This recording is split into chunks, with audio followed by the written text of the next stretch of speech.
Hello बच्चों, let us read the question. The question says the gravitational force field intensity at a point 10,000 km from the center of Earth is 4.8 Newton per kg.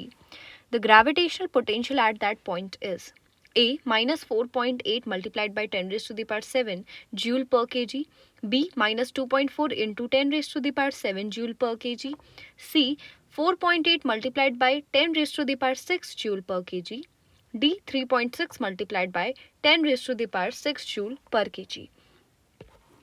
So the key concept involved in this question is a knowledge of gravitational intensity and potential. देखो intensity क्या होती है?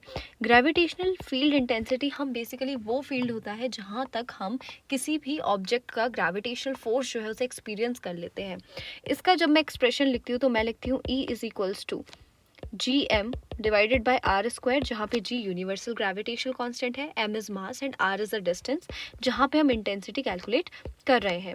जबकि जो potential होता है, gravitational potential, वो क्या होता है? Work done. किसी भी ऑब्जेक्ट को इन्फिनिटी से एक पर्टिकुलर पॉइंट तक लाने में, ठीक है, ग्रेविटेशनल फोर्स के जो है बेसिकली ग्रेविटेशनल फोर्स के अंतर्गत किसी एक ऑब्जेक्ट को पर्टिकुलर पॉइंट पे लाने तक का वर्क डन होता है पोटेंशियल.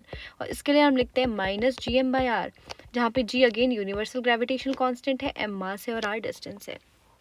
ठीक है, तो मैं यहाँ पे लिखती हूँ ऑन डिवाइडिंग, ठीक है, वी एंड ई. हमें क्या पूछा गया है? यहाँ पे ग्रेविटेशनल पोटेंशियल की वैल्यू पूछी गई है. हमें दिया गया है क्या? हमें दिया गया है कि अर्थ के सेंटर में जो ग्रेविटेशनल फील्ड इंटेंसिटी है वो कितनी है. तो v बाई ई मैं लिखना चाहूँगी यहाँ पे minus G M divided by R multiplied by G M divided by R square, यानी it will be minus R. Right.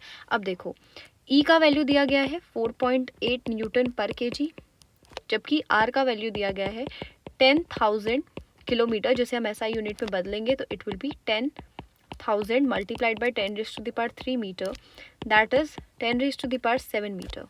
तो मैं लिख सकती हूँ यहाँ से कि V will be equals to 4.8 multiplied by, ठीक है, minus 4.8 multiplied by 10 raised to the power 7 joule per kg. So the final answer will be minus 4.8 multiplied by 10 raised to the power 7 joule per kg. That is option A. I hope you understood it well. All the best. Thank you.